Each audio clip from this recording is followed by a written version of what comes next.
Lord, I'm just grateful that I got to wake up today. You take my worries and hurries and fade them to gray.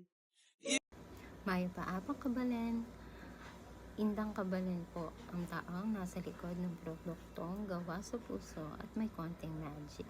And for today's video, paano ako nagsimula sa printing business? Akala ko noon kailangan na malaking puhunan para sa makapagsimula ng business.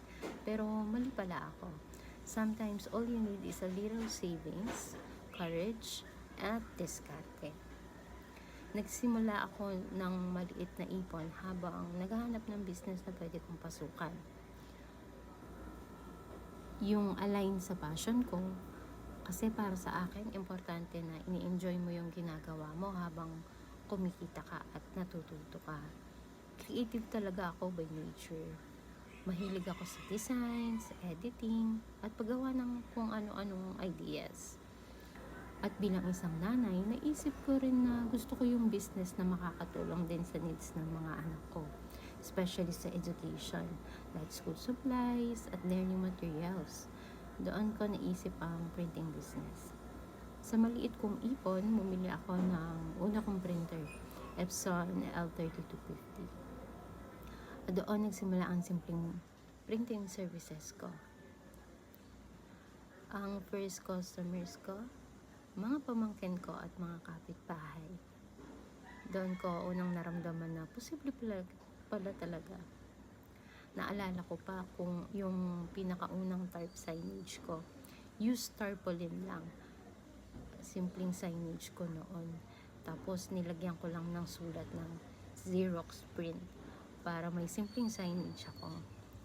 Doon ko na-realize na hindi mo kailangan ng perfect setup para magsimula.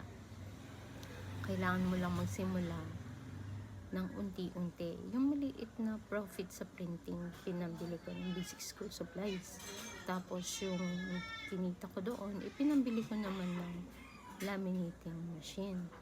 Then yung mga kinita ko doon, bumili ako ng konting school supplies. At doon na talaga nagsimula ang domino effect.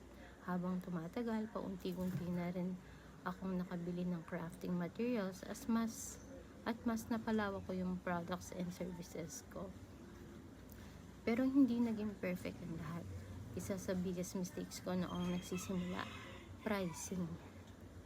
Doon ko natutunan na ang tamang presyo depende sa market location at target customers mo. At pag-uusapan natin yan sa mga susunod kong videos. So if you're planning to start your own printing